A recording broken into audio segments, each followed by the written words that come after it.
પાવાગઢ મંદિરના મુખ્ય ટ્રસ્ટી અને તેમના મિત્ર સામે વડોદરામાં દુષ્કર્મની ફરિયાદ નોંધાતા ચકચાર મચી છે। દિલ્હીથી કાયદાનો અભ્યાસ કરવા આવેલી યુવતીએ ગોત્રી પોલીસ મથકમાં દુષ્કર્મની ફરિયાદ નોંધાવતા પોલીસે બંને આરોપીઓની ધરપકડના ચક્રો ગતિમાન કર્યા છે।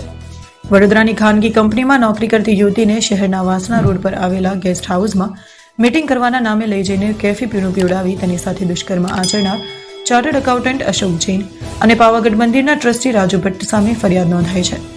મૂળ હરિયાણાના રોહતકની અને વડોદરામાં અભ્યાસ સાથે નોકરી કરતી યુવતીએ ફરિયાદમાં જણાવ્યું છે કે બંને આરોપીએ જમીનમાં 50% ભાગ આપવાની અને કંપનીમાં સીઈઓ બનાવવાની લાલચ આપી ફરિયાદ ન કરવાની ધમકી આપી હતી। પોલીસે ફરિયાદના આધારે કાર્યવાહી હાથ ધરી છે। દિલ્હીથી કાયદાનો અભ્યાસ કરવા આવેલી યુવતીએ ગોત્રી પોલીસ મથકમાં દુષ્કર્મની ફરિયાદ નોંધાવી છે, જેમાં યુવતી દ્વારા મંદિરના ટ્રસ્ટી રાજુ ભટ્ટ અને અશોક જૈન પર દુષ્કર્મનો આક્ષેપ લગાવવામાં આવ્યો છે, જેમાં તેની સામે દુષ્કર્મ આચરનાર ચાર્ટર્ડ એકાઉન્ટન્ટ અને પાવાગઢ મંદિરના ટ્રસ્ટી રાજુ ભટ્ટ સામે ફરિયાદ નોંધાઈ છે। રાજુ ભટ્ટે બળાત્કાર બાદ યુવતીનો ફોટો પણ વાયરલ કર્યો હોવાની યુવતીએ ફરિયાદ કરી છે, તો પોલીસે ફરિયાદના આધારે કાર્યવાહી હાથ ધરી છે, જેમાં પોલીસે બંનેની ધરપકડના ચક્રો ગતિમાન કર્યા છે।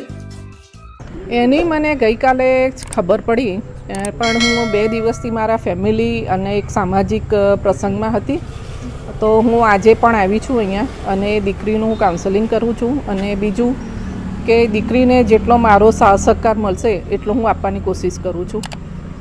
એ વગદાર છે, નામાંકિત પ્રતિષ્ઠિત વ્યક્તિઓ છે, પણ આટલું ખરાબ કૃત્ય કરશે એવું તો કોઈને ખ્યાલ નહીં હોય અને એક ઉજ્જવળી જે કહેવાય ઉજ્જવળ કોમના માણસ જો આવું કૃત્ય કરતા હોય તો આપણા માટે શરમજનક વસ્તુ છે, જે આ ન થવી જોઈએ। હા, વાત સાચી છે, એ વાત તમારી સાચી છે પૂરેપૂરી। હું એ જ બોલી કે ઉજ્જવળ કોમના જો વ્યક્તિ આવા કૃત્ય કરતા હોય તો આપણી માટે બહુ શરમજનક વસ્તુ છે ને આ એમને ના કરવું જોઈએ।